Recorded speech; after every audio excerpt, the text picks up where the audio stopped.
Friends, I have a special guest episode this week for you, episode 203. I've got my friend Mario from Jujitsu stopping by for a little chatty McChat. Will you join us?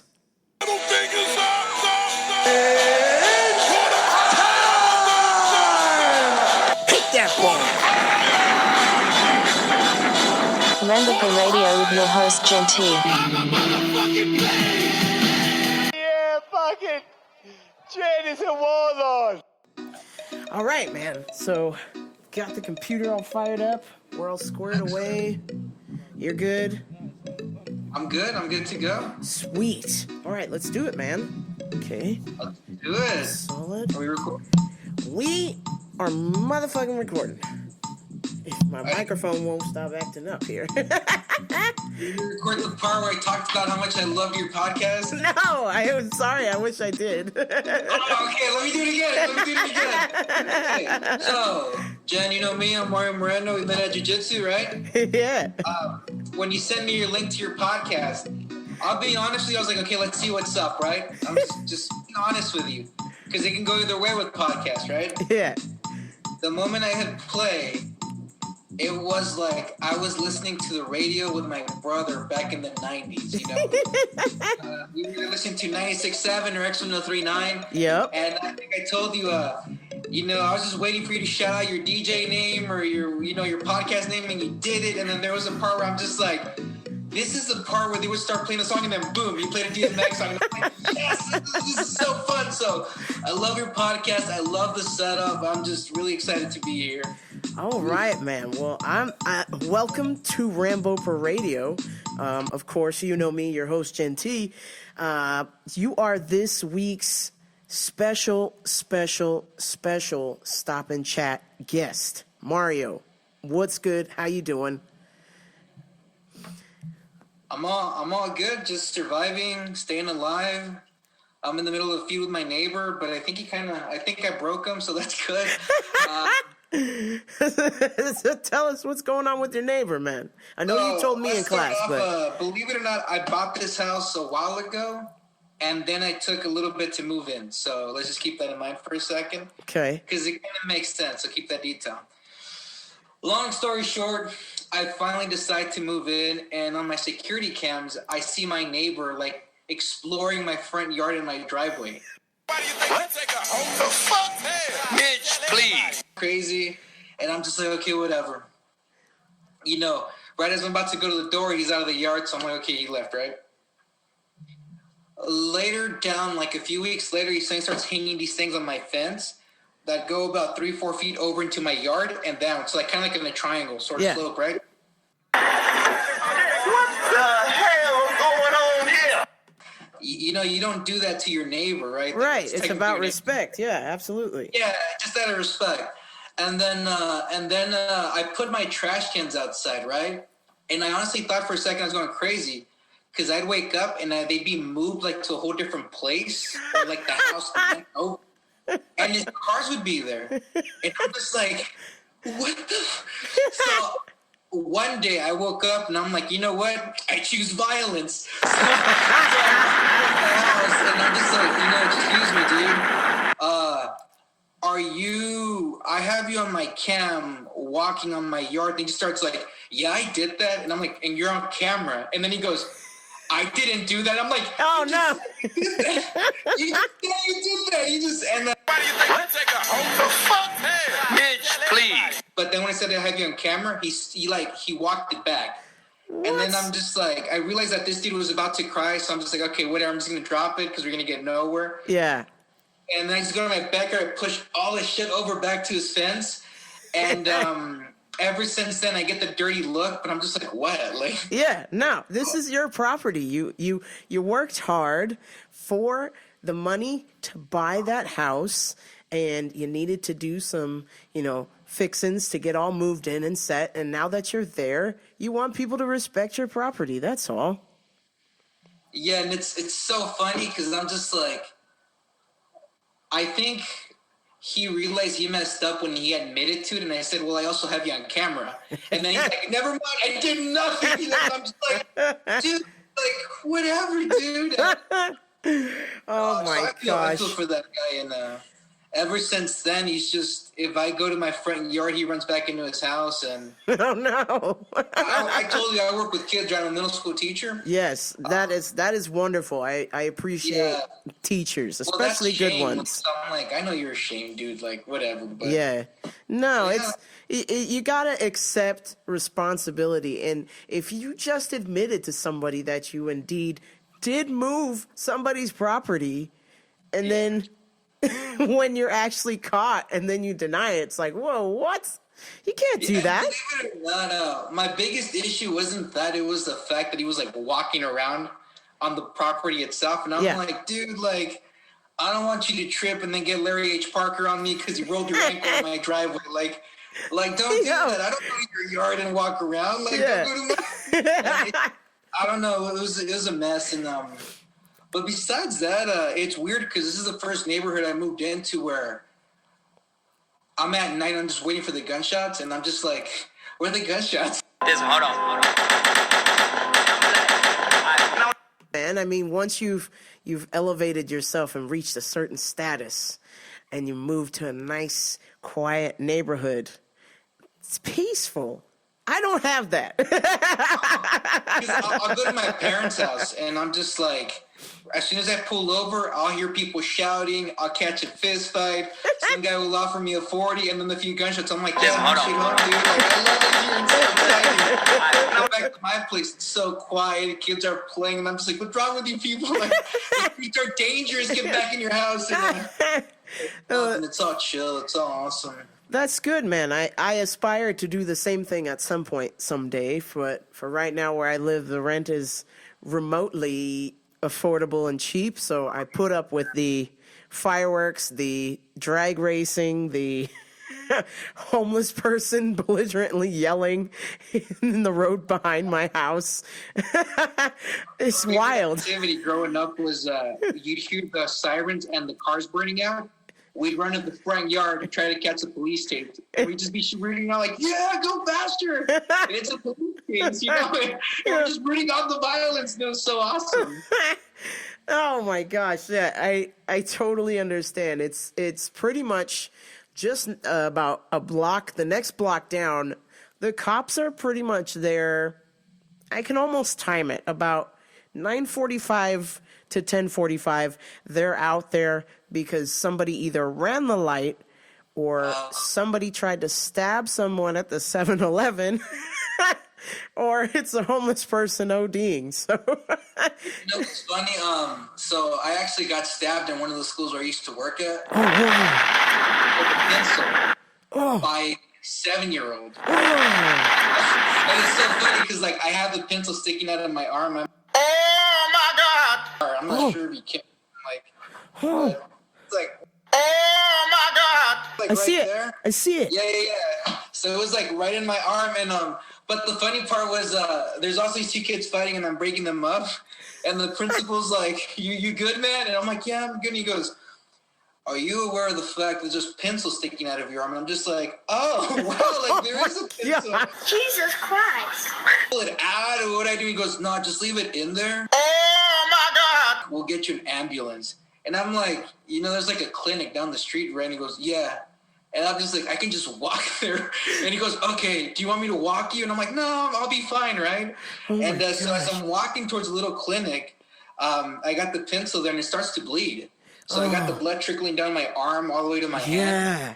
But I didn't look at it. I didn't look at it till like I felt like the little droplets coming up. And I kid you not, the moment I look at it, my legs just wobble. Oh my God! Oh no. Pass out. Oh no. I have no idea what happened. That's never happened before because I like, we used to skateboard a lot and Yeah. I've seen dudes get hit in the face with the skateboard and just blood everywhere. Yeah. But I have no idea what happened. So my legs are wobbling. I'm just like, Oh my God. And freaking doctor, so I get to the clinic, right?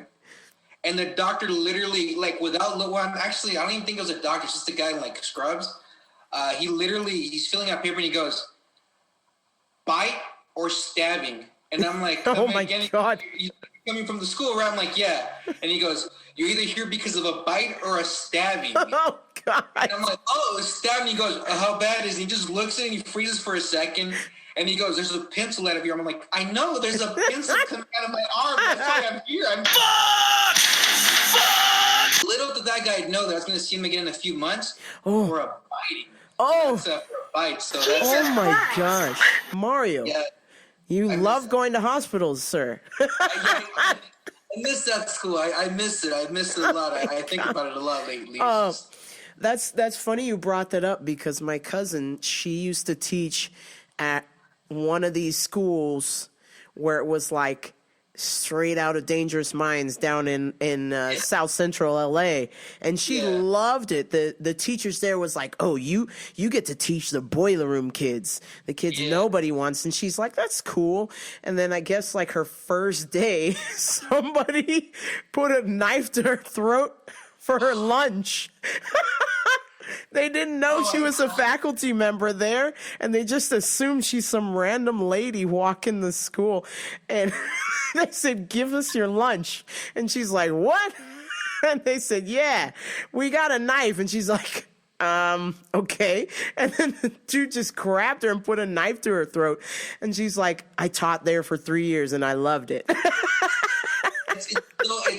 It's really difficult to explain to people why some teachers go back to tough schools. Like, it's really difficult. Like, some of my coworkers taught at the quote-unquote worst schools for 20, 30 years, you know. Yeah. And when people ask them, why do you go back? They usually say it's the students, you know, like, I go back because of the students. You know, most teachers leave a school because of the adults, but they stay for the students. You know, after that stabbing, I went back. Yeah.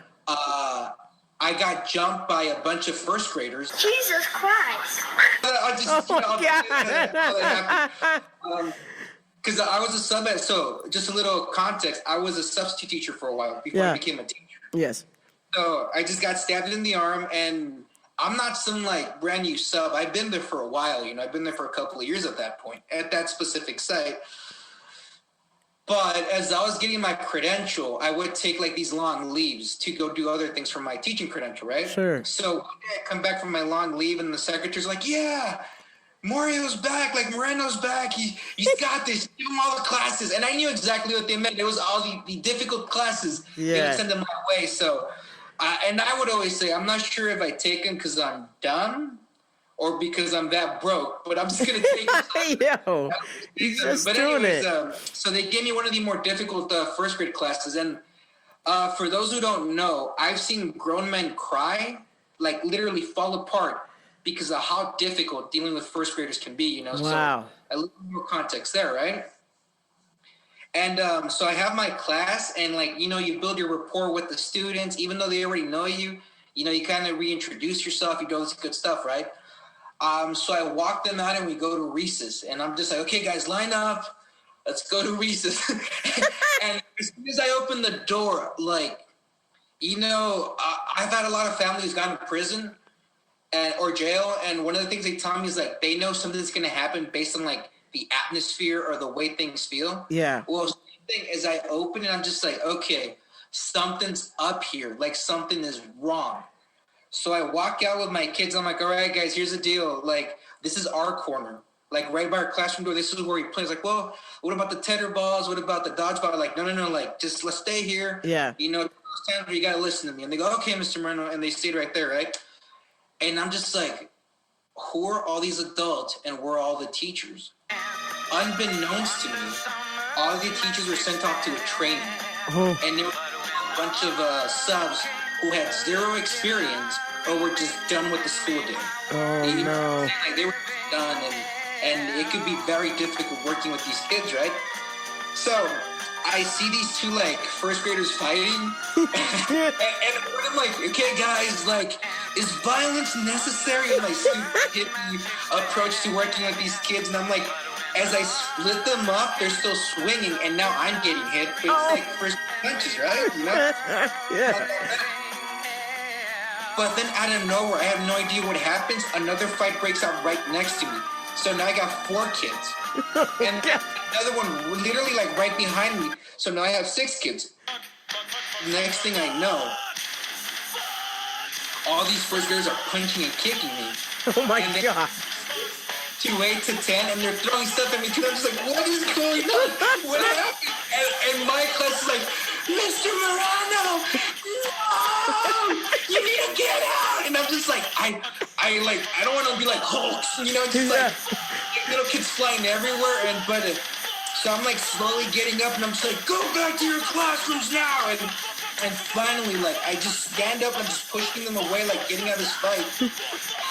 Thankfully, one of the janitors shows up, and like he's like ushering them away with like what's that thing? It's not like a brew. It's like those big brush brooms. Yeah. Right near them, all the kids are getting away. He's like, leave him alone.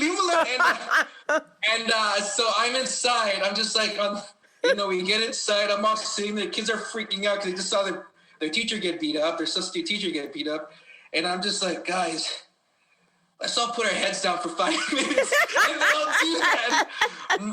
The secretary walks in, she goes, we all heard, and we all saw on the security cameras. Oh, Must feel embarrassed. And I'm like, yeah, I do, actually. So oh my gosh. That is wild. I went back the next day, and the day after, and the day after, and the day after, and I get asked a lot, especially by people who, that school where I was, do you know what the red light district is? Yeah, absolutely. That street was literally right there. Okay. So the school and the street intersected. So every now and then when the kids were on recess, you would see all the ladies kind of like turn lights on. And then just luck would have you, Skid Row was literally the street on the southern side, eastern side. So it was right there. Wow. So like in a really weird spot. And, so I get a lot of people like, hey, Mario, why did you keep coming back? And I honestly can say it was the kids. Even the ones that beat me up, it really was the kids. Cause, I can't, the pay wasn't good. The pay wasn't good till I became a teacher. Yeah. But it was really kids. But man, I miss that. I really do. Yeah. I love that good teachers will stick it out, with the kids that nobody wants, because those are the kids that need a good teacher the most, Well, it's I haven't had this moment yet, but everybody says like you might have it in your career, which is where you literally go home crying when you realize how bad some situations are, right? Yeah. I feel like I'm getting way too hard for this podcast. No, you're good. So, no, anything goes, man. You're good, bruh. But I've had teachers tell me like, or I've had kids tell me like, hey, Moreno, like, why do you care more about me than my parents, Yeah. Or like, or we've actually like, I've told parents off where I'm like, if I'm the most positive adult in your child's life, like a complete stranger, I could be the worst of the worst. I could go home and beat my family, do drugs, and hurt people. But if I'm the most positive person in your child's life, what are you doing wrong, So it's like, I don't. Yeah, I would say that's the signal. You need to you're trying to tell this parent or guardian like, yo, you need to step up, because if this is the only positive things your child is getting in their life, they're in for trouble. It's not going to be a good route, because there's only so much you can do, Yeah, like the kid that stabbed me, like, because they do this whole like social emotional learning thing. Yeah. Like his thing was because he obviously, it's weird because I was told to sue. Like you should sue the school and the kid. But my thing was, okay, like that's a good. I get suing the school because you could probably get money off of it. Like I get that. But why am I going to sue a kid who's on free and reduced lunch, who walks home, who's been walking home, and parents are basically like invisible, like non-existent. What that accomplish, like that doesn't accomplish anything. But I was told to sue by just about everyone. But anyways, cut to the chase. That kid, he comes up to me one day and he's like, he wrote a little letter. He's like, "Dear Mr. Moreno, I want to apologize. It was not my intent." And the counselor helped him write the letter. This white dude with this massive beard, and he always told me, he's like, around December, I don't wear red. The kindergartners will literally run out of the classroom to come hug me, thinking I'm Santa Claus. So you tell me, he's like, I just do not wear red or any like Christmas colors around them. And the kid's reading me this letter, and I'm like, I tell him, don't worry about it, man. Crazy stuff like this happens. We will laugh about it one day. Okay. Cut to like last year, we crossed paths. Wow. And he goes, Mr. Moreno, is it funny now? And I completely forgot what had happened. I really did. Like it just got out of my head. Yeah. And I'm staring at him, and I go, oh, snap, you're that one guy. I remember you. Yeah, it's actually funny, dude. Like, I laugh about it. My friends laugh about it. You stabbed me. Okay. I've seen parents cuss out their kids because a kid made one simple mistake. Yeah. You know what I'm saying? So if I could forgive this kid for stabbing me, because he obviously didn't intend to. It was like a straight up just like the worst mistake ever. Why can't they as a parent look at their child and go, you know what? Like, you messed up, but it's not the end of the world. You know what I'm saying? Yeah. And at least in my community, I really would argue that girls get it the worst over boys. Really? Yeah, the way I see it, at least from where I see it. That's an interesting observation. I'm wondering why that is. Well, I'll put it like this. It almost seems like everybody's trying to compensate for the boys. Mm-hmm. There's like we have a predominantly low-income minority. What do you call it? That reminds me of a whole. Okay, tangent real quick. Side tangent. Let's do it. He was one of the teachers of being a racist. It was a black student. So we had a meeting. It was all the teachers, the admin, the parents showed up, and I kid you, the parent comes in fuming, and then she just looks around, and then she goes, Who was racist? Which one of these colored people was racist against my you? And the kid God. like that mom, it is so funny. Like, but we have an alarmingly low, reading math scores amongst a lot of the boys. Okay. Yeah. So there's a lot of focus in there, like what's wrong with, these minority boys, what's wrong with the black boys, the brown boys, even the white boys, what's going on. And because of that emphasis there, don't get me wrong, there's like all these like push for like women in STEM. Sure. But it's not so much a school that's a problem. It's more like the household thing. Like I've heard stories from girls who are like, Mr. Moreno, my mom found out I had sex and she kicked me out of the house. Ugh. And I'm just like, wow. Like, one, I need a counselor to counselor get Yeah. Wow. Two, at the same time, I'm just like, is that the appropriate response to what your daughter did? To kick her out on the street because of that? Absolutely not. You need to establish some sort of boundary or something, but to just completely abandon your child is crazy. Yeah, or like I've had even just to show you I got like my stupid bullet belt right here too. I got like my guns and everything just laid out right here. Hold on. Just to show you, because it's like when you're a teacher and you work with people, you see the best and the worst of everyone. That's okay. Even myself, there's things where I'm just like, oh crap, like I can't believe I made a 6-year-old cry. Yeah. It wasn't worth it. I'm a grown-ass man making a 6-year-old cry. I'm a piece of crap. Like, I shouldn't be alive. No. But what do you call it?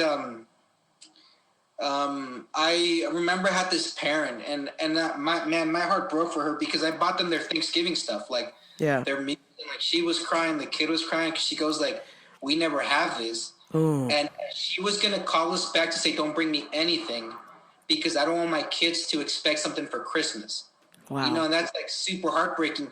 Luckily, for whatever reason, the call didn't go through to any of the teachers there. So like we bought her stuff and she would tell me like, like she even showed me like she had like patches of missing hair on the back of her head and stuff. And I asked her like, what happened? She goes, well, all these gangs are trying to recruit my boy.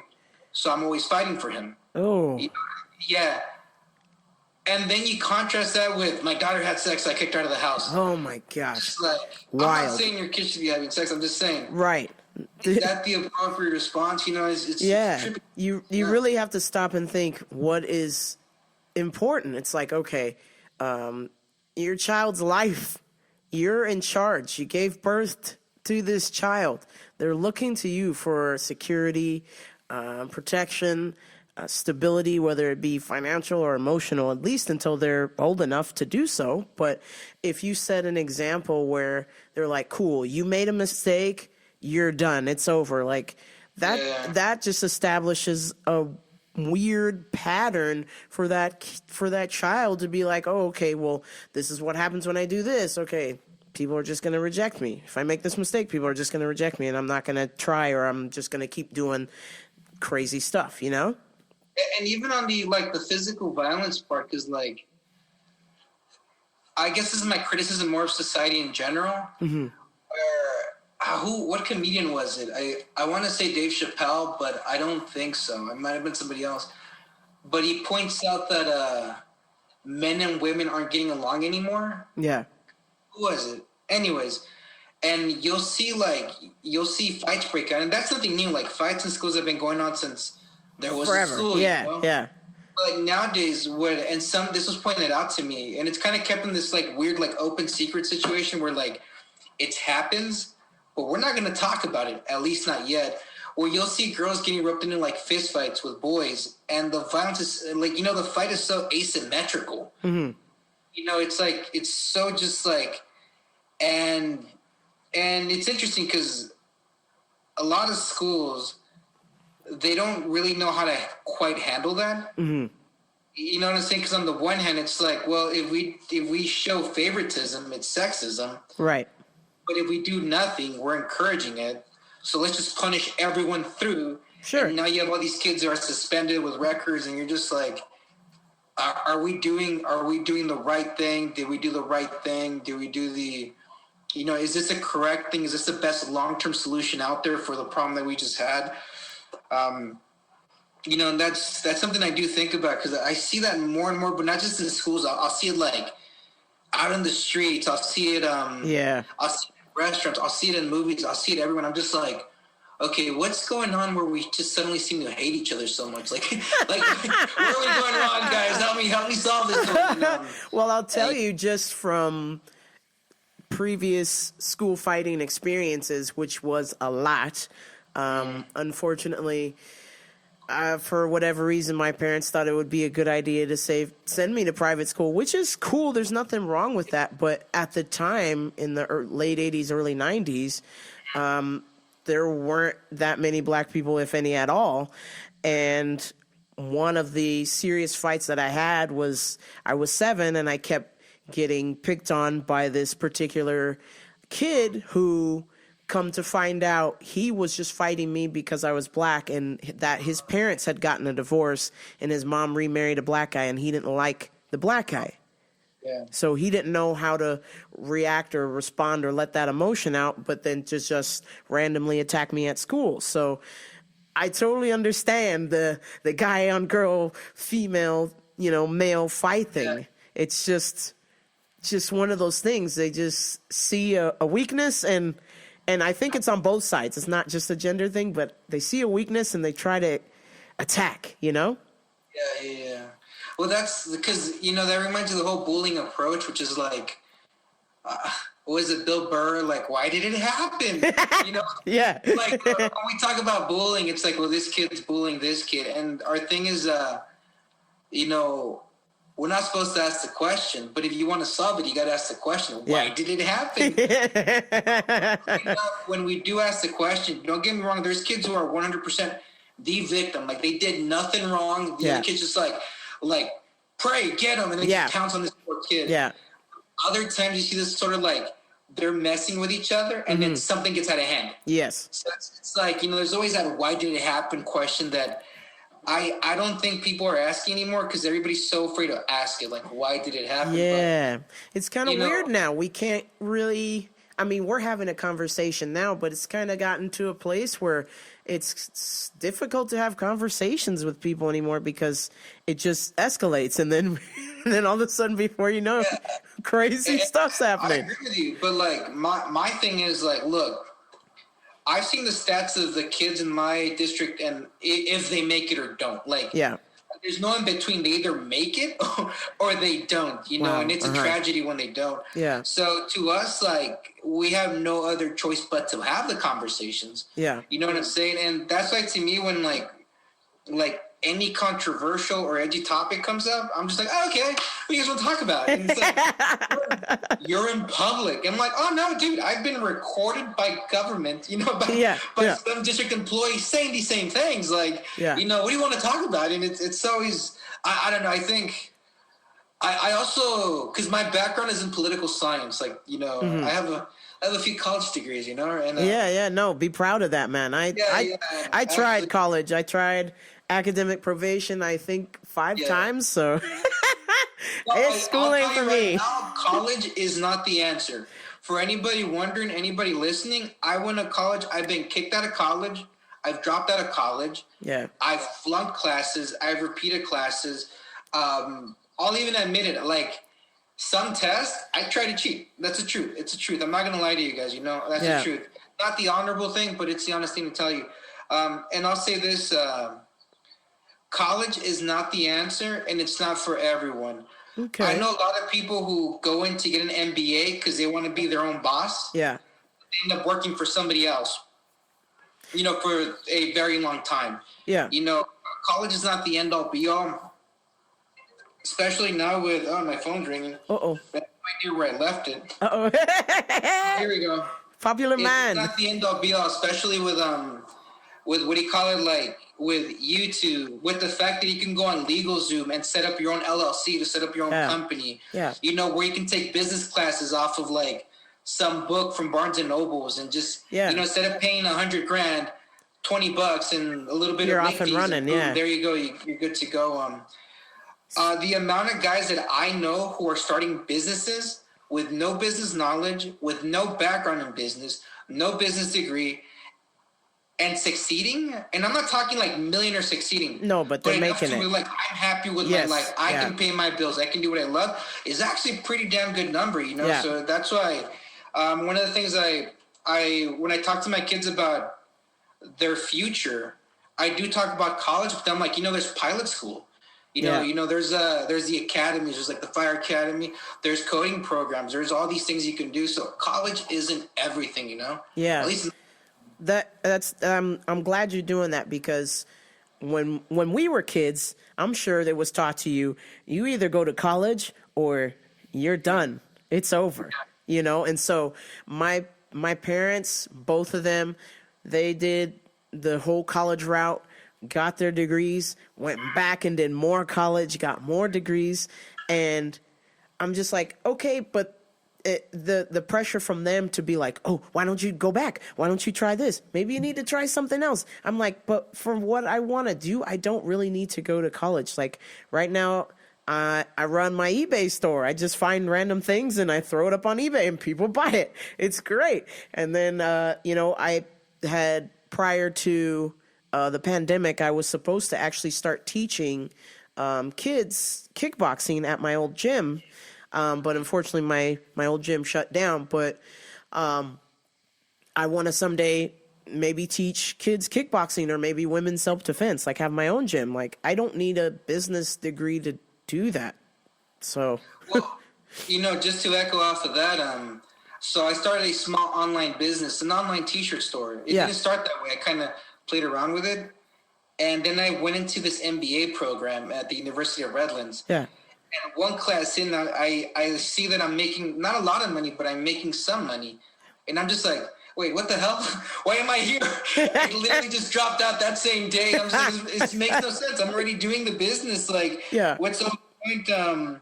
What's the whole point of like doing anything? You know, going to this college. And again, don't get me wrong. Like, if you want to go to college, go to college. Yeah, absolutely. Yeah, but it doesn't guarantee you a job. Right. Or a job that you're going to like. It really does not do that. Yeah. I've sat down with a lot of college graduates, and without fail, I'm usually the one guy who can say, yeah, I actually use my college degrees and I actually like my jobs. But the job I have, my HR guy literally to my face said, we're going to give you this job because you've been here with us at this district for this long. Okay. You know, and that's the and, you know, and he even told me just get your credential and that's it. You know, everything else, the matches and stuff, that was a whole different mess that I got myself into. And, you know, but that's my advice to people, because, you know, we praise college, and then all these kids look on the internet and see all these college graduates who are in extreme debt with jobs they hate. Yeah. Asking the government to pay for their student debt. Yeah. And I'm just like, is anybody else seeing this? Or is it just me? No. Or like one of my kids, former students, and again, true story. I don't know what got in his mind, but he started like this little bakery thing. He's like, "Yo, Moreno, check out my Instagram. I bake stuff now," and I mail it out. And as far as I can tell, he's still baking, and he seems relatively happy. And I mean, I don't really stalk the page, but no, it don't. All this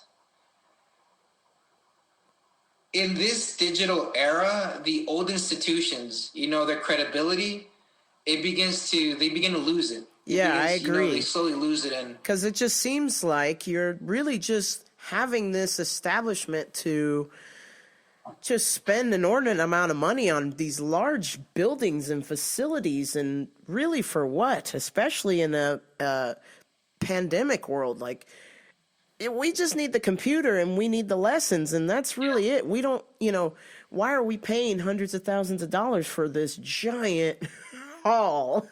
You know?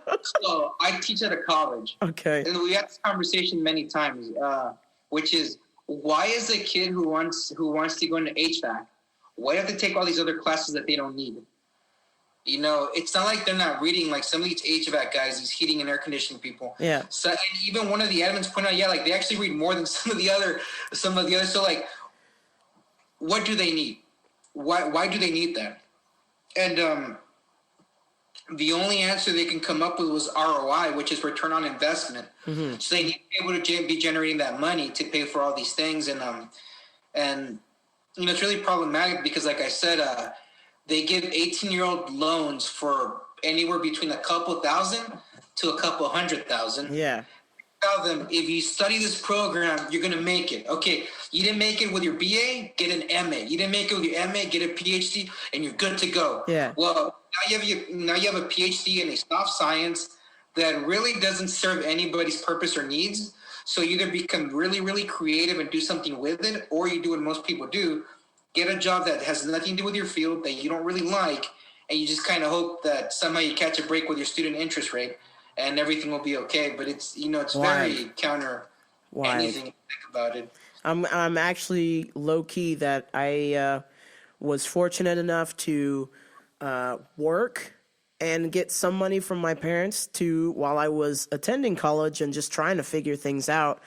So I don't have any student loans, thank God, because man, if I did, whoosh, it's just an additional, you know, thing hanging over your head for the next, you know, 20, 30 years that you're paying it, you know?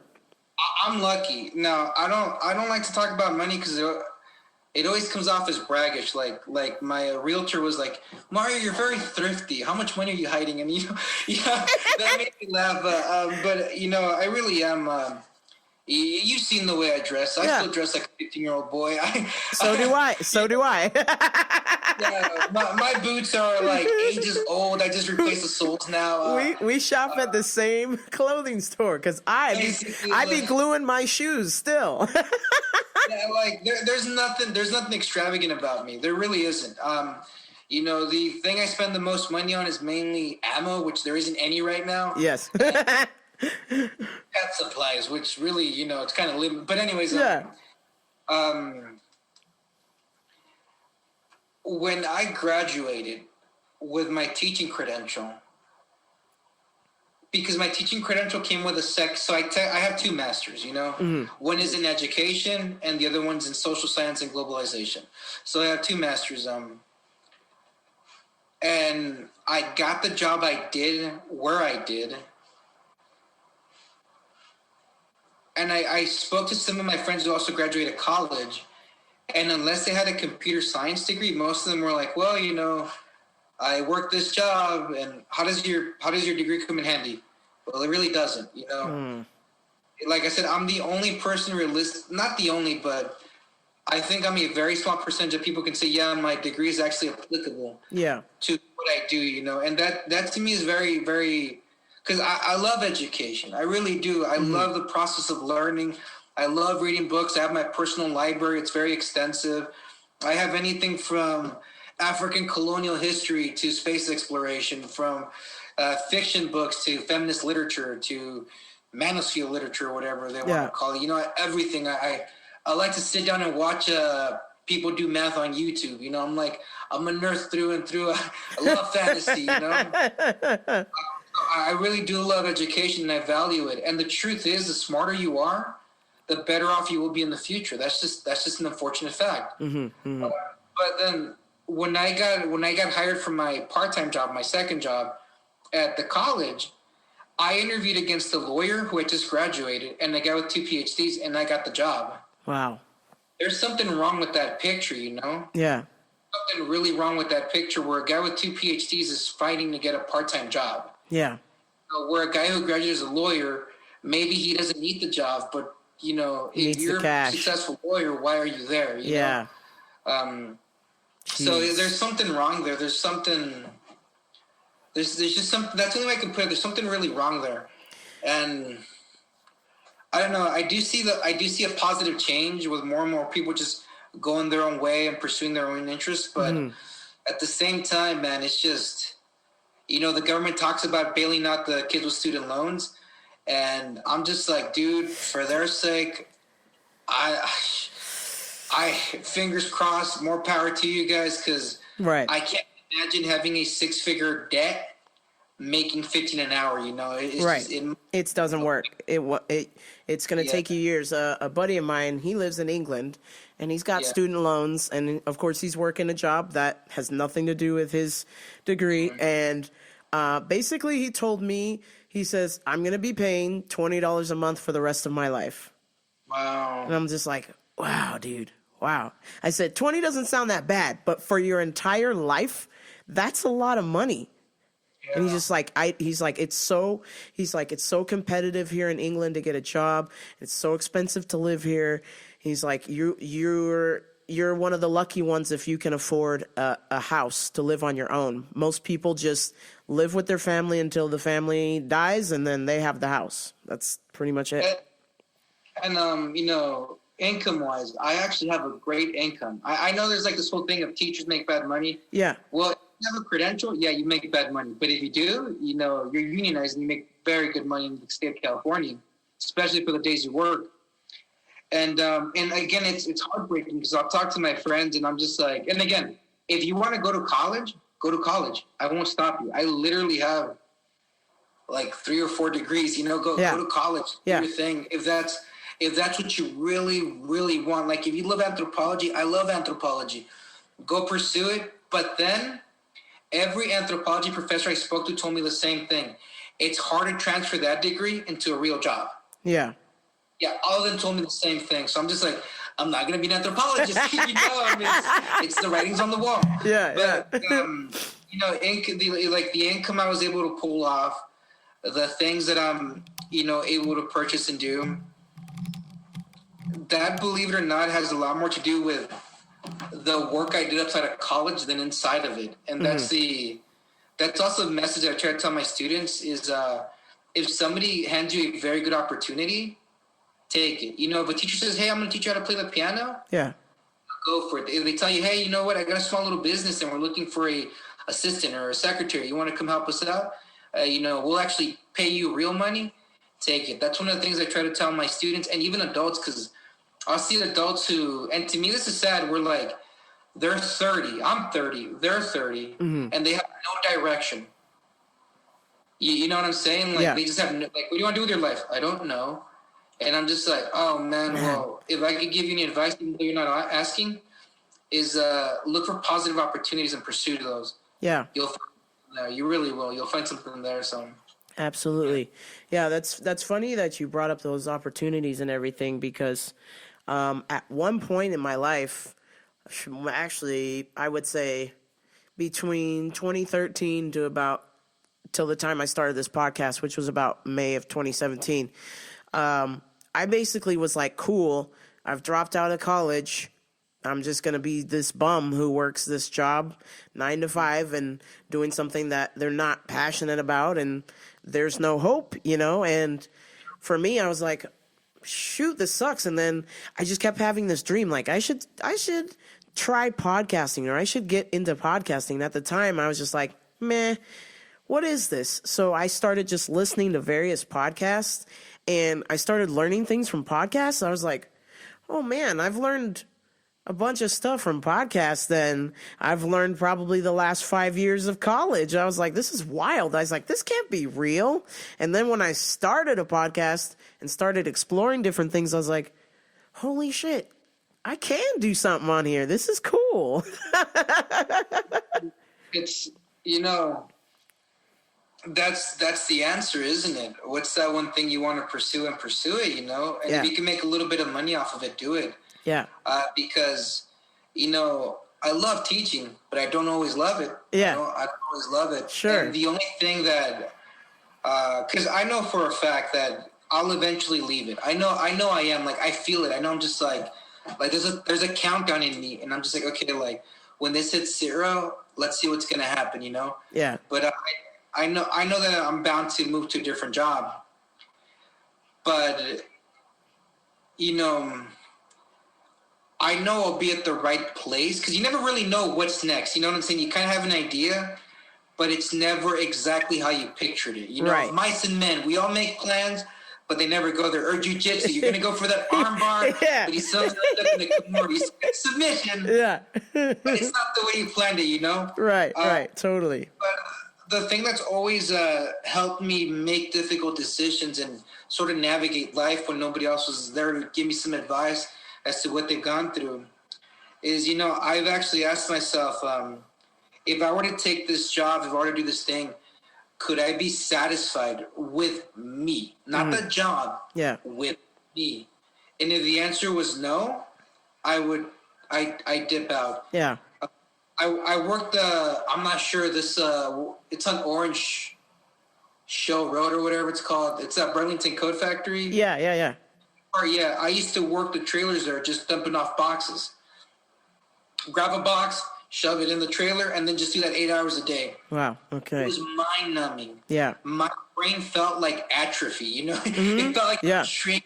I was so used to like sitting down and doing something a little more complicated.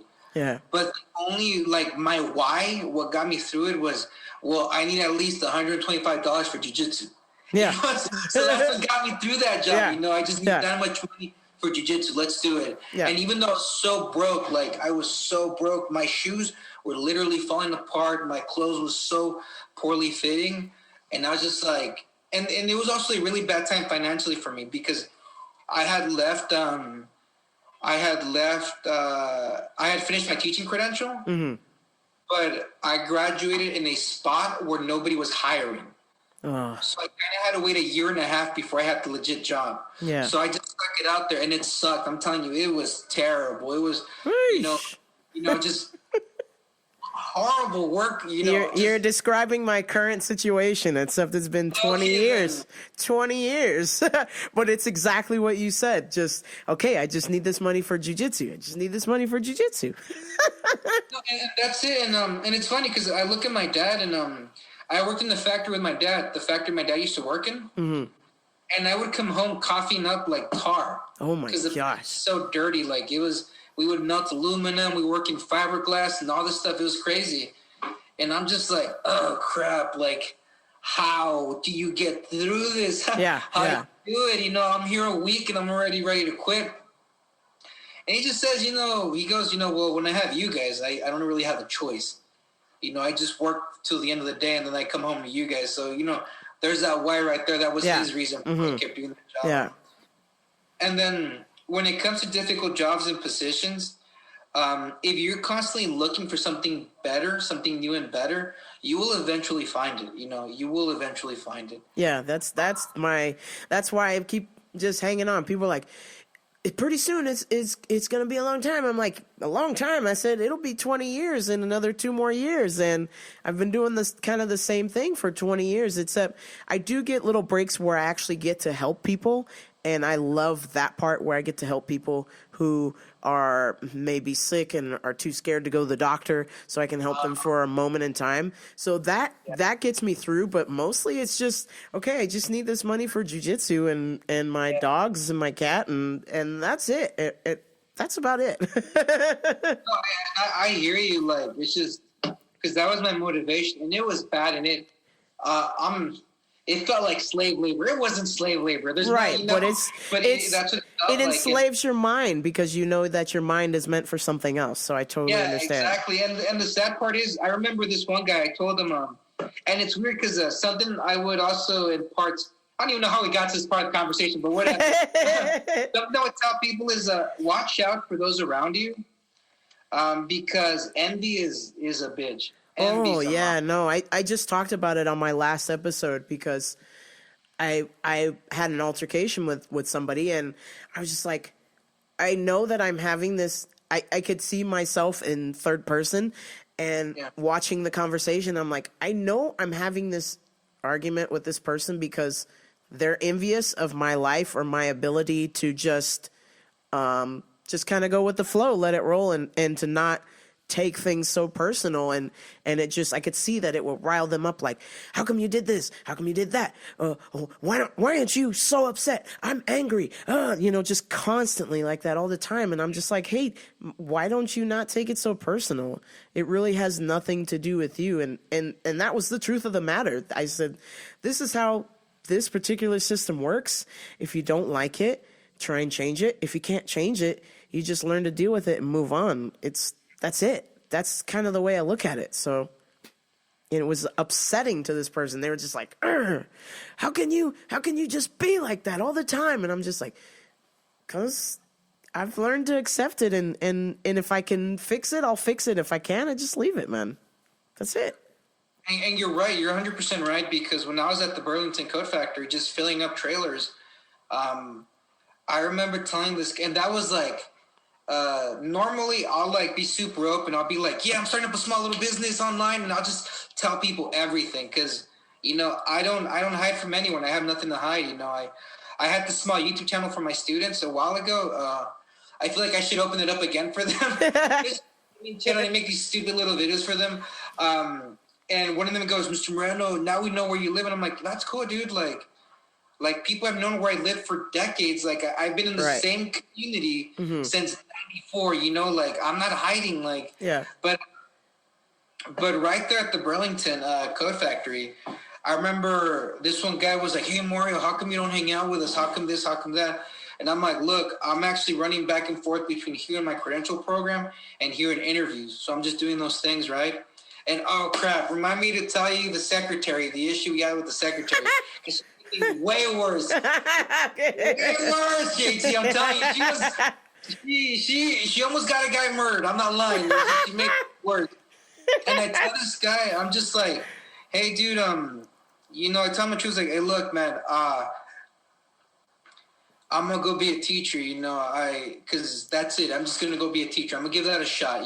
Yeah. I used to be a sub. I did it for a very long time. I was a tutor. I did that for a couple of years. I was a volunteer at a school district. My brother's a teacher. My sister became a teacher. I'm going to give it a shot. And right there, you see it in his eyes, like the switch, like something went off in his head, something that just made him really uncomfortable. He goes, yeah, but isn't it better here? Don't you want to be a teacher? Like, why be a teacher? What they say, those who can't teach, like teachers are losers or nerds. The kids are going to hate you. They're going to make fun of you. And I'm just like, Look, I know what this job leads to. This job leads to another box in the trailer. Yeah. I don't know what teaching leads to. Right. But I know it's not another box in the trailer.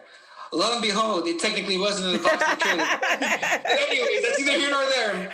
And it's funny. And then just to make shit worse, one of my friends, he was there with me. He was a really cool guy. I miss him and I wish him the best. We haven't spoken since I left that job, but he's the best ever. He was with this amazing, beautiful girl who, from what I understand, she dumped him for a guy that was making more money than him at the Burlington. Oh. Yeah, I know. It just gets wild. It just gets wild. I literally just ran out of that job as soon as I could. We'll get to the secretary and her because they're kind of connected, right? And he just being, because he's trying to back me up. You know, he's trying to back me up. And he was there watching me like fill out job applications during like my lunch break and stuff. And he goes, yeah. And he starts off at like 70 something. Right when he said that, you see the switch just like snap and explode in his head. And he goes, yeah, well, I don't think you should do it. And I feel like you're stealing from the Burlington. I'm like, stealing what? What is there to steal? Yeah. He's not shit. What am I going to steal from you? And he was so pissed that I was leaving. And then the attack starts. Because it's the crabs in the bucket mentality. Basically, you know, a lot of these guys, I think the best example I've heard besides crabs in the bucket is if they don't shine, like if they're not shining, they'll try to like snuff somebody else's light out. Yeah. And then once they do that, they're like, oh crap, I'm still not shining. But it can't be my fault, you know? And so it starts, he goes, hey Mario, like drink this. And I'm like, dude, I'm not going to drink some random drink you just handed me. Like, I don't trust you anymore. He's like, nah, it's cool, dude. Just drink it. Like, we drink it so we can just get laid back and chill. And this dude knew I had to get drug tested to be a teacher. And I don't do drugs. I don't do drugs. Like, I rarely drink alcohol. I don't really do drugs. And I'm just like, no, I'm not gonna do it. And then like we go to work, and to this day, I know for a fact he did something. And I just, you know, I didn't even approach him to it. Come lunch break. My little lunch pail, it's not exactly where I left it. You know, I have some really bad OCD when it comes to like squares and edges. So I knew I had left it just like at the very corner tucked away, and just to make sure it completed the little box. It's weird. It's just this weird little thing, quirk I've had since I was a kid. Like, you know, like the letters on a newspaper, I kind of had to fill them in. Like the bees. No. Yeah, stuff like that. So it's this little quirk I had to just boom, put it in there, right? And it's not quite there, and it's also facing the other way. Like the logo was facing outward instead of inwards towards the wall. And I'm just like, I don't know if I moved it or if somebody moved it on accident. So I just grab it, I open it, and I empty it onto the trash can. And this like mad, like pops out of thin air and goes, "Aren't you gonna eat it?" And I'm like, "Not anymore." Not anymore. I'm just dumping. I'm like, dude, I do not trust you. So I would keep like my stuff in my car. I just like. Because I just didn't trust him anymore, and he would get pissed and be like, "Mario, come hang out with us after work," and I'm like, "No, I'm gonna go home." And again, I don't know if there's a God, but I'm pretty sure there's one right now. Because this one guy who also didn't like me, he was one of those guys who would verbally beat up on people to make himself feel better. Oh man, you know this kind of guy. And you could also tell that he felt stuck, but he didn't know how to get out of that job. Yeah. And the sad part is that, like, right across the street, they were hiring. So I'm just like, you can just go right there. And, right there. You're there.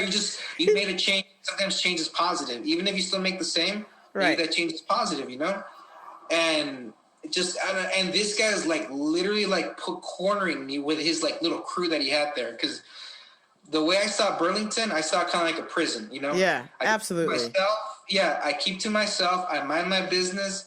I don't do anything. I don't make friends. I don't switch phone numbers. In, out, go home. That's it. Yeah. If anybody asks, I'm a felon, and that's it. I just didn't want, you know, it was a really negative place. And then that secretary, and we'll get to that. Hey, don't forget. Because it came to a point where like dudes were literally fighting inside of the trailers and like trying to kill each other. Okay. And he's cornering me like with this little click near the back. And I remember seeing I'm like, I think those might be cameras. And he's pushing me out of the camera's view. Like this was up to no good. And then this guy goes, "Hey, what's up, you little bitch? So you're going to play me on Xbox?" And I'm like, "Yeah, I am. I'm going to play you on Xbox. What's your gamer tag?" And I didn't have an Xbox. I didn't have any Xbox or like the gold whatever to get online. I'm like, "Yeah, dude, I'll go home right now and like hopefully I don't fall asleep. He's like, oh, you're gonna fall asleep like a little bitch. And I'm like, yeah, I actually am gonna fall asleep like a little bitch. I didn't want to contradict him. Like he was my ticket out. He just didn't know what he walked into.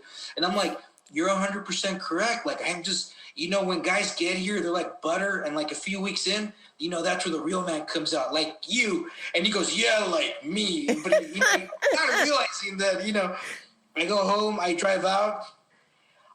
It got worse from there. But anyways, that guy, from that day forward, when he found out I was leaving for a teaching job, you could see the anger and the frustration. Like no matter what I did it wrong. Yeah. Luckily, we're like super separated from each other's trailers.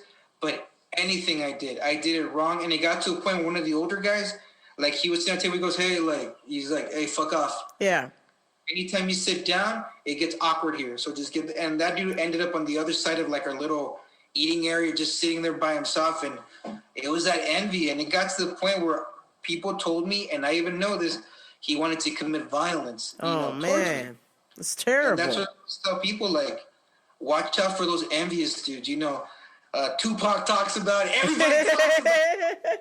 For those envious guys, they're out there. They're gonna, because people see you succeeding and they go, okay, like I don't like the fact that he makes me look bad, so I'm gonna do something to him. And yep, I see it, and I'm like, all right, I see you. I'm just gonna keep it moving because I can't fix that. I've thought about maybe trying to be a good example of that. And then I've realized that sometimes the envy is so deep that you can't fix that. You just got to keep it moving. No, exactly. And like, dude, envy, it's like a poison, like a virus. Once you get a virus, it never really goes away. Well, yeah. Like that, but you're only poisoning yourself. You're only poisoning yourself. You think you're hurting the other person, but you're only hurting yourself. It's just ridiculous. But tell me this story about the secretary. I need to know. Okay, the secretary. All right. So there was at the school I was before I left to be a legit teacher. There was a rec aide, one of the yard duty ladies. Yeah. The rec aide, this secretary that worked there too, but that's not the one I'm talking about. And another lady at that school, I don't remember her job. All three of them ended up working there during the summer. Turns out that was their summer thing to supplement their income. Uh-huh. So their supplemental income was my survival income. That's how bad it was. We're just making extra money. I'm like, I need money. And but there was a secretary at the very front desk who was she basically assigned you your job. And I'm not gonna lie, she was very, very good looking, like extremely good looking. And I remember this dude, this bald dude, he used to hang out with me. I don't remember his name. Crap. Anyways, he was older. You can tell he's been around the block a few times. Like he knows what's up. And maybe life wasn't always fair for him, but at the same time, the more we spoke, the more I realized that he was the kind of guy that just sort of like living life at his own little pace. Mm-hmm. And he told me, he's like, I'm only going to be here for a few more months and I'm going to leave. And I'm just like, how do you do it, man? How do you live? But anyways, I remember this guy telling me, he goes, because word got out that I was going to be a teacher, like that I'm going to be a teacher. It got out. Some of the guys were happy. A lot of the guys who actually had done legit prison time, they were super happy. They'd be like, Mario, don't mess it up. Don't mess it up. Because if we could go back in time and like undo our crimes, we would. Like, just don't mess it up, man. Don't mess it up. One guy was actually, I don't know if he was a teacher, an educator or something, but he lost his job because of drugs. And he told me, like, don't ruin it, man. Like, if you can make it to 50, you're sick. Just retire after 50. So this dude, bald dude, he was really cool because, he was the guy that basically set the envious dude straight. Like, well, he didn't set him straight, but he basically, like, shoot him up. Yeah. He took me to a crew that he had there. I was being protected, and I would pay them back with food because my mom would cook for me. Yeah. So I'd be like, hey, guys, I got homemade food. And they just love that stuff. They eat it up. They'd be like, Mario, what you bringing to? I'm like, I brought you guys Oreos. They didn't care. They just loved it. They loved it, whatever it was. And he literally goes, hey, he goes, in a place like this, women are trouble. And I'm like, I figured. Because if this guy's pissed off that I'm getting a better job, then anything's trouble. So I figured Sure, that might be a yeah. factor. Yeah, I hear you, dude, but I'm not interested in nobody. I'm just going to go my own way. Like, I only got maybe a few days left here before I leave. And he's like, I wish you the best, kid. I'm going to miss you. I really am. But watch out for that girl in the front desk. And I can't really remember her name, but I remember joking with her, which was my first mistake. Uh-oh. And I'm like, hey, like, where are you from? And she goes, well, I'm Puerto Rican. And I go, why aren't you in New York? And then she starts laughing. And she's like, why aren't you in Mexico? And I'm like, because I'm not full Mexican. So the reports, but I wasn't being like, hey, girl, what's up? Like, what's your number? I wasn't doing that. And guys would hit on her. It was like they tried to hit on her. Okay. So that same bald dude, he tells me, hey, like some of these people, like, they're just looking for a way out. So just be careful. And I'm like, I hear you, dude. I appreciate it. But I'm just telling you that I just got to make it to like a few more days. And if there's any friction, I'm out. Around this time, I already got into it with that envious dude, right? And he's always looking. So I'm always having to look like over my shoulders. Some stuff went missing from my trailer. So they put me in this trailer where the camera's right there. But the benefit was that there was like 1 or 2 packages coming in every few minutes. So I was like, fuck it, like 1 box in. Yeah. And I'll wait, Like, this is not punishment. Now you guys are just paying me to wait. So like, somehow I got better. Okay. Now I'm going to give these people sort of names because it's going to get a little confusing, okay? Okay. So you got the front desk lady. She was a Puerto Rican chick that everybody was basically fighting for. We got my school secretary. She was like this really pale girl. She's really pale. I think she was Mexican, but like she was like really, really light-skinned. And then the 2 rec-aides, okay? One day, I see one of the rec-aides coming out of the bathroom. I go, hey, like, I know you. And then she goes, oh, what's up? Come join us during lunch, like, so we can catch up. I drop off the tribute to the guys that were protecting me. And I wait to the rec-aides. And we're just chilling there. We're talking back and forth and blah, blah, blah, all this stuff. And then my school secretary sits down. She goes, Mario, what's up? And she hugs me and everything. And right there, I knew, like, I did something bad. Because I see the guys, like, with the envious dude, they all start looking towards me. And I'm just like, uh-oh. I didn't do anything. The Puerto Rican secretary walks in, and she goes, oh,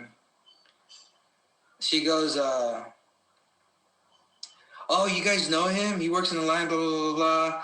Like, she had some stick up her ass, like whatever, dude. Yeah. Like, you're too, so you're not that bad. And then she goes, what did she say? My school secretary goes, yeah, he's going to be a teacher real soon. Second mistake. Oh, no. I should have removed myself by the first one, Yeah. And then she looks at me, she goes, how much do teachers make? Like the Puerto Rican secretary, okay? Third mistake. The same guy who stood up for me the first time, he goes, he's just off at like 70-something. And I'm just like, oh, like shoot. Right there I knew, bad. Yeah. And then she goes, really? From that day forward, she'd show up in my trailer just to check up on me.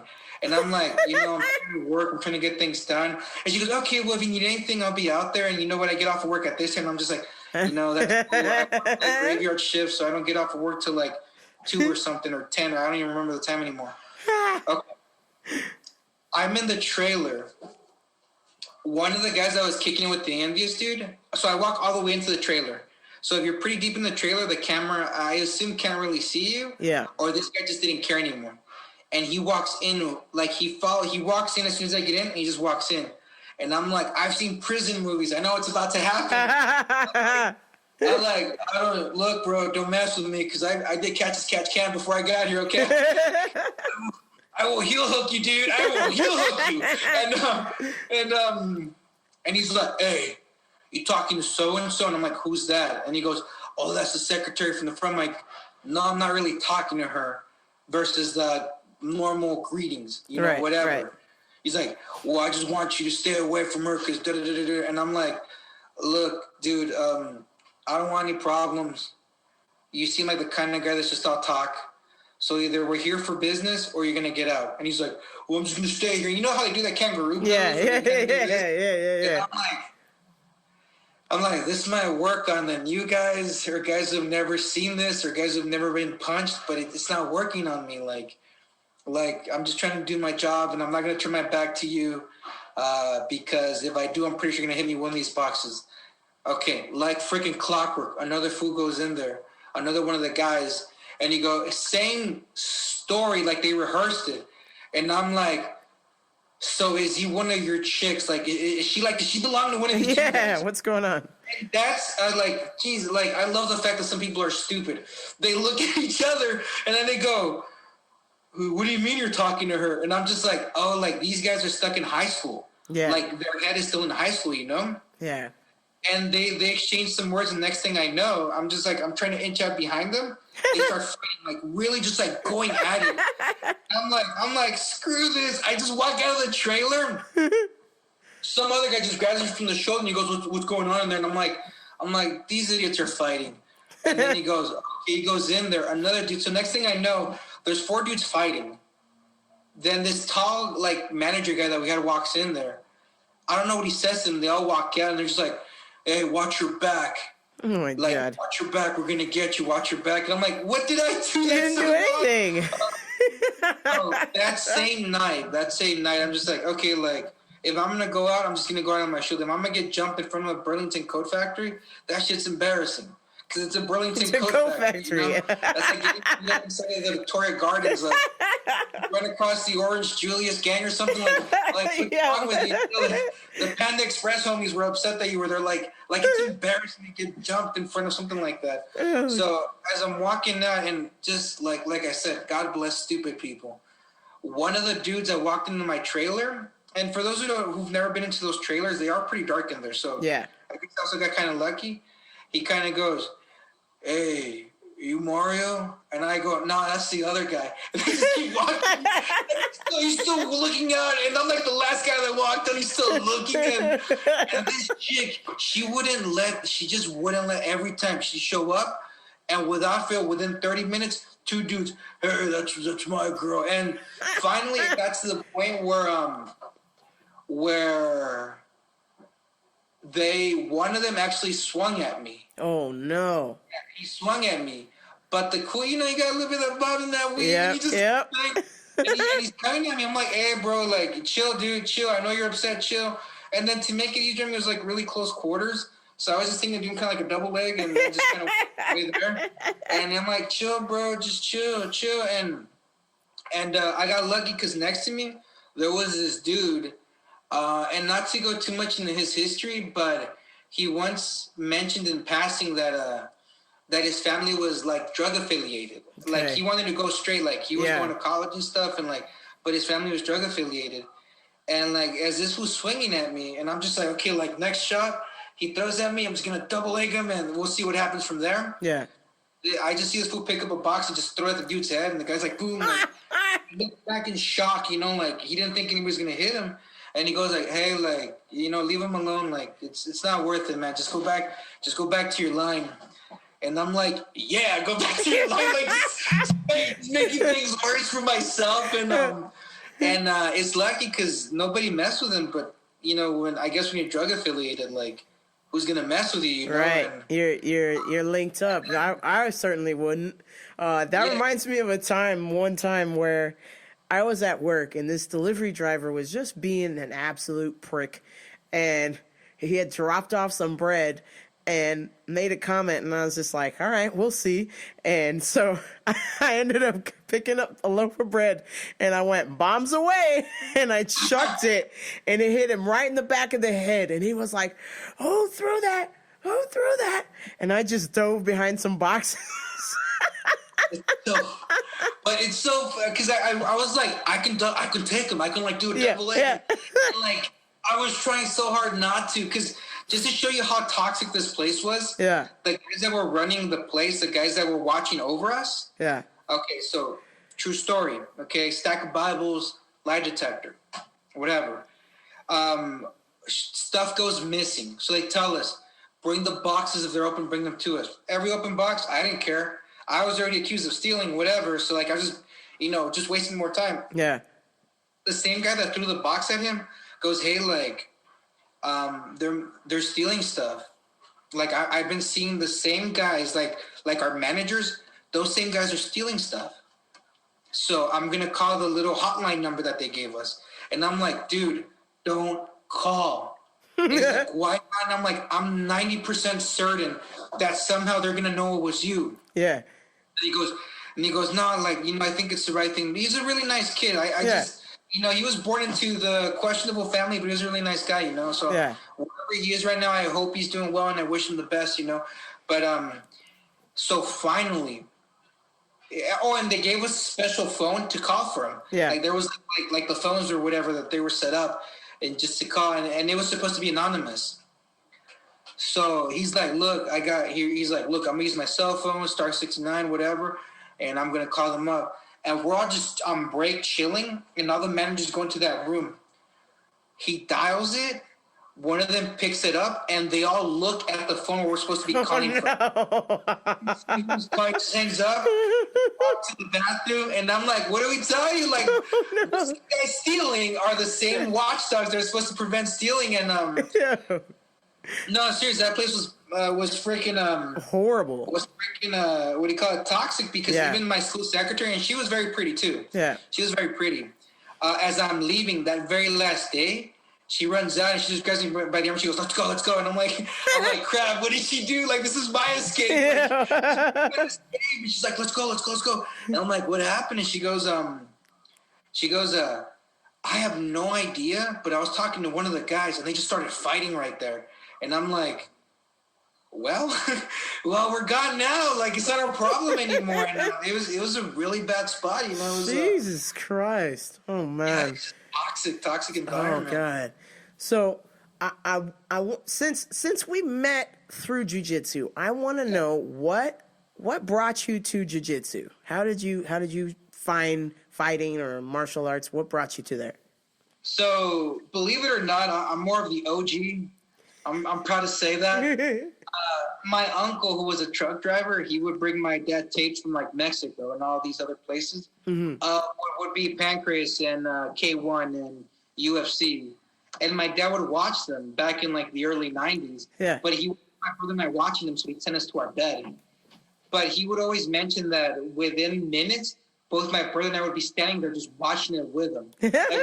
So he's like, well, if I can't beat him, might as well just watch it together. They don't even know what's going on TV. Okay? Yeah. So my love for fighting really began at that very young age, Boxing, I've always loved it. I was never a fan of team sports. Mm-hmm. I didn't like soccer. Basketball was fun during the Kobe, Shaq era with the Lakers. Mm-hmm. But beyond that, I didn't really follow it. I don't really have a football team. I know most people do. But I've always just that kickboxing, that MMA, that's always been my calling. When I was in school, we were part of a fight club, as in we would go out in the streets and have fights with other people. It was, no, I'm serious, like the legit guy, and I'd always get my ass kicked, but I'd always come back and just keep pushing them. My actual legit training started in 2007, 2008 in a gym called Adrenaline. Okay. They used to be located on East Street, I believe. Yes. And now they're across from the mall. The mall. There we go. The Center Mall. My very first jiu-jitsu coach was Brady Funk, and I think he fought in Pride. Whee! And my very first kickboxing coach, his name was Carlos. Yeah. And then I also had a wrestling coach. So I actually started off with jiu-jitsu, catch, and kickboxing. Those were my three little disciplines that I was pursuing. And I was so happy because I was doing so well. I was going 6 days a week, like multiple hours a day, just doing it. And then around that time was also the King of the Cage time. Yeah. So I met all these guys that were coming in and out, and they had all this stuff in Big Bear. And that was like, I loved it. I love the discipline, the regimen, like everything. It was just so fun to be a part of that. Yeah. The cauliflower ear that you start getting. Oh, yeah, man. The taste of your own blood, just beating dudes to a pulp. It was just so fun. I loved it. And, but then one day, as I'm riding my bike, and at this point, I'm doing it for about 2 years, and or a year and a half, something like that. Yeah. And the comment of, and I've always loved jiu-jitsu on Saturday. Saturday morning is the best time to do jiu-jitsu. It's just like the absolute best time. You open up those doors, you get that sunlight in there. It's just meditation. That's all it is. It's just meditation. So anyways, one day I'm riding my bike. I'm going down Mount Vernon Street. So for any San Bernardino natives, you guys know where that's at. Yeah. Right by Mount Vernon Elementary. Blocked down, you got that house made out of stones. Right there, that intersection. I'm riding my bike. The car gets to the stop sign, and I keep going. And the car's supposed to stop. So in my head, I'm thinking this car's going to stop. Yeah. The car doesn't stop. It hits me. All I remember is bouncing off of the hood and waking up on the street about 10 feet away. Whoa. And screaming, "Stay down." Well, the van was coming at me, and I immediately sit up, and I feel the hood of my jacket just smack me in the face. Oh. That's how close the van was. Oh. And I just had this killer headache. I foolishly just like, "Hey, you okay?" I was literally asking her if she was okay. Like, you just Oh my hit me with your car. Are gosh. you okay? You're concussed. And Jesus. I get on my bike. I go home. And it's really funny because I'm like, I should take a shower. And as I'm taking off my clothes, I got all these gashes on my arms and my back and all these bruises. And it was bad. I couldn't do jiu-jitsu for a while after that. It was a really bad car crash. Yeah. You had to do physical therapy and all that good stuff.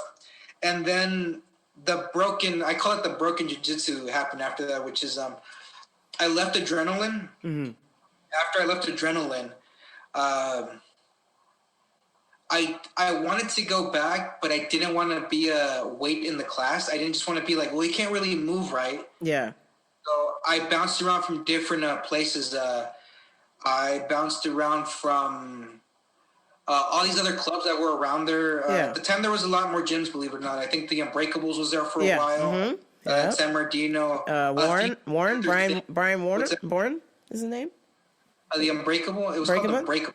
Breakable Gym, yeah. Yeah, Unbreakable. Yeah, and Unbreakable. What do you call it?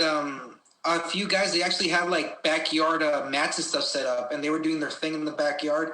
You'd be surprised how many guys are very skilled in wrestling and jiu-jitsu, and they just sort of just show their kids how to do it.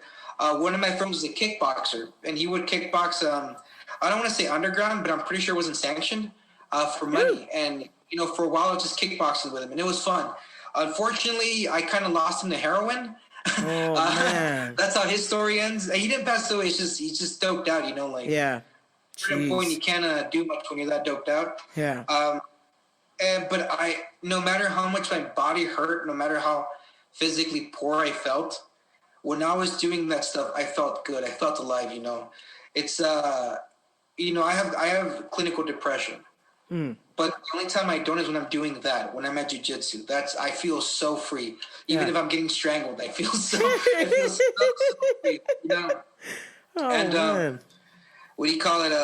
So I bounced around for a bit. I finally landed at Cal State, this MMA club that they had.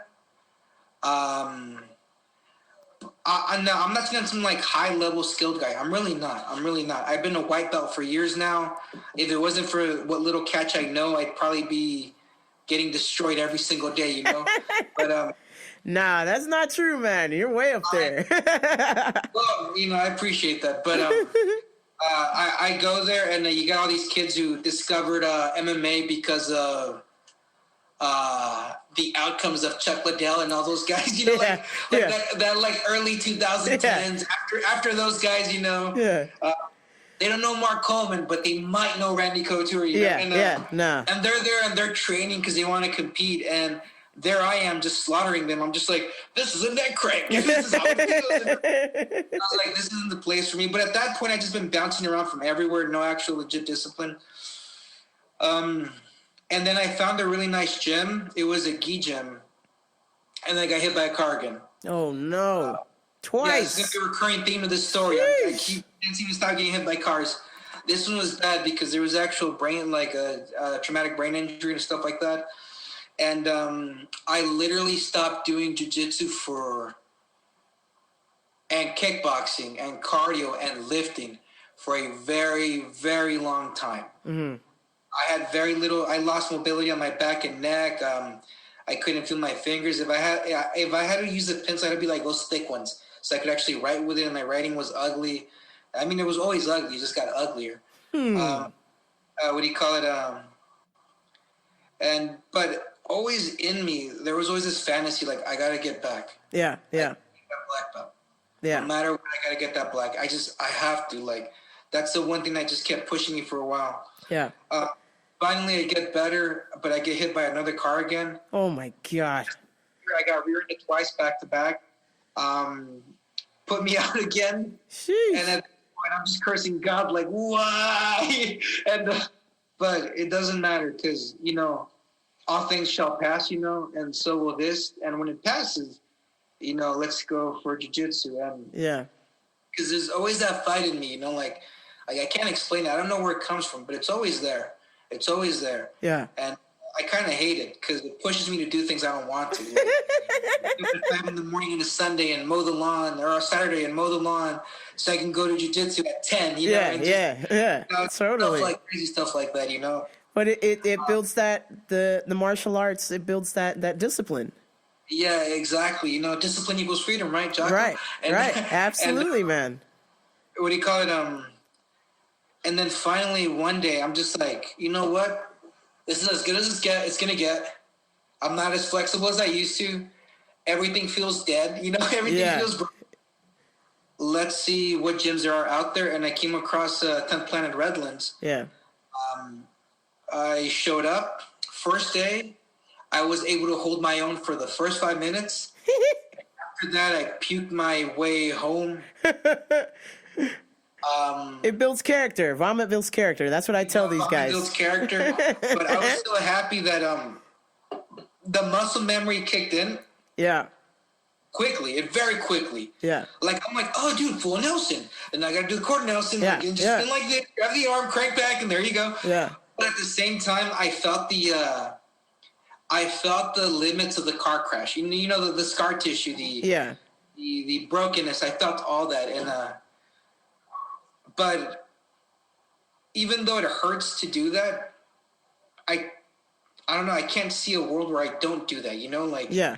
Absolutely. I love doing that. You know, I know that's a very long answer to your question, but that's No, that's the perfect answer, man. Yeah. Because that's what I tell people. I'm like, people are like, why are you always happy? Because I'm like, oh, I'm doing what I love. I get to podcast. I get to go to jiu-jitsu class. Like, I think about somebody in another part of the world who's just, you know, digging in a trash can to survive, or makes like $300 a year and is like struggling to get by. And even at that point, making that $300 a year, they're happy, you know? So I'm like, why can't I be happy? Oh yeah, I have everything I want. I'm good. Like, this is it, you know?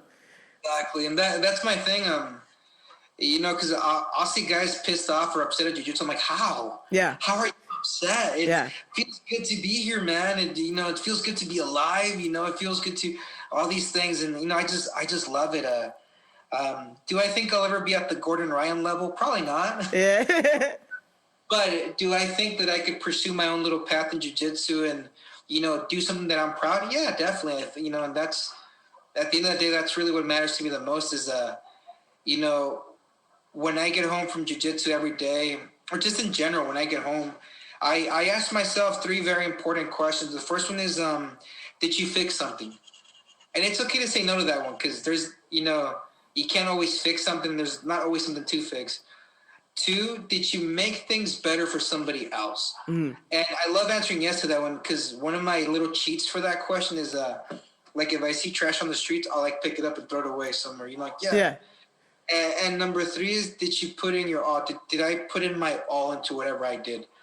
And I always ask myself that question when I come back from jiu-jitsu. Yeah. Put in my all. And so far, and I've had some very bad days, like just some really bad. You can tell from all the tape, you know. Yeah. No, I totally get it.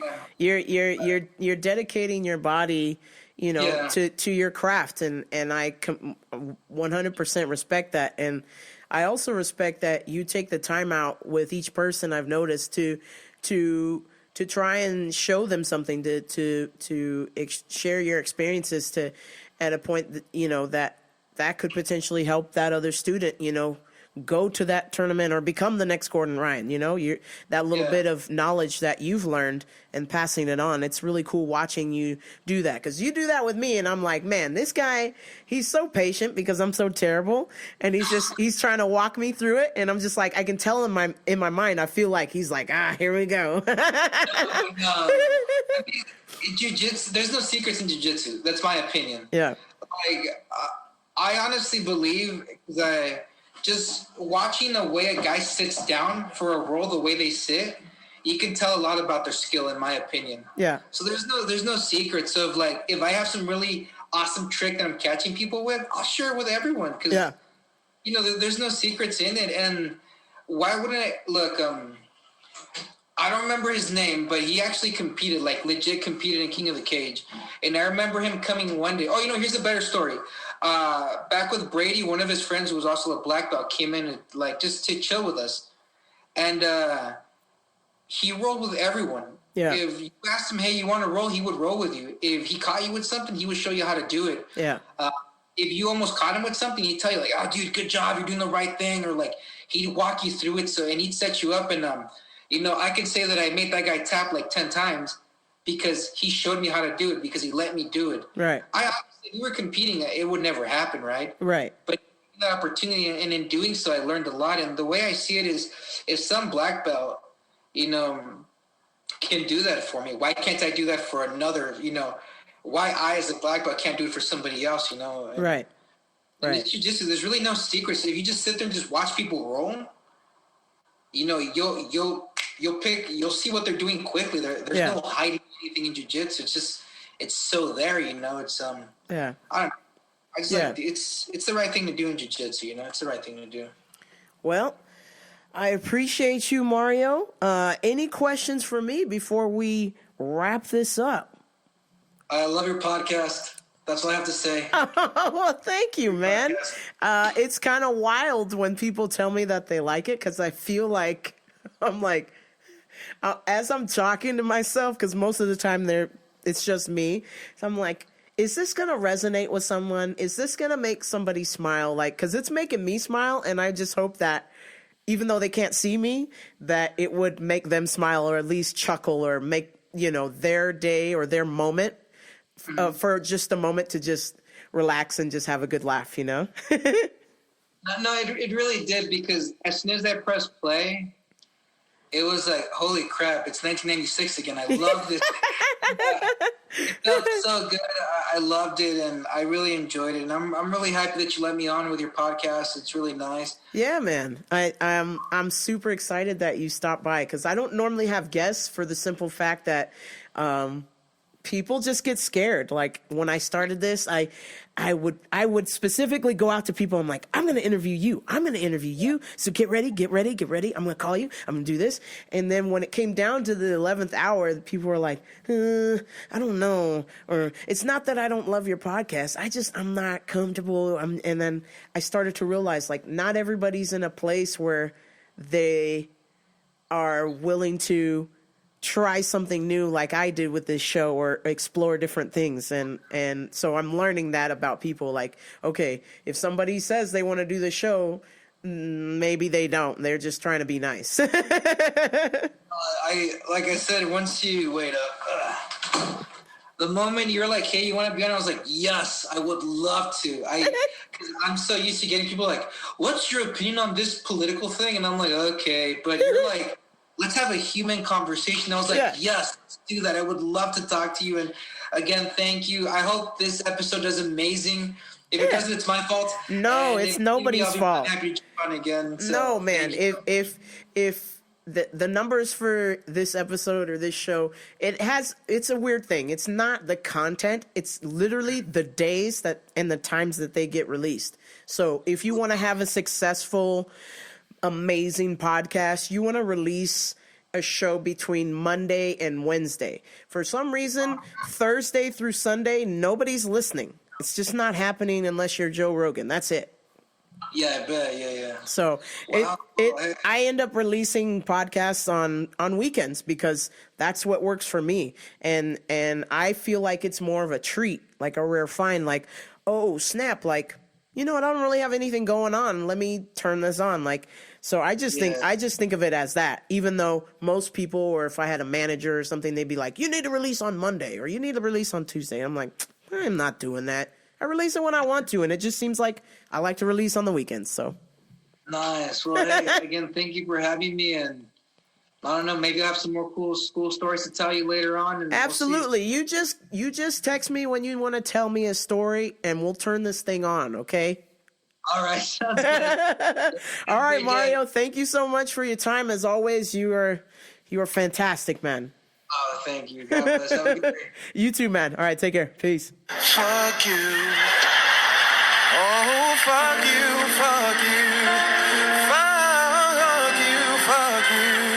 Fuck, fuck, fuck, fuck, fuck, fuck, fuck, fuck, fuck, fuck, fuck, fuck, fuck, fuck, fuck, fuck, fuck.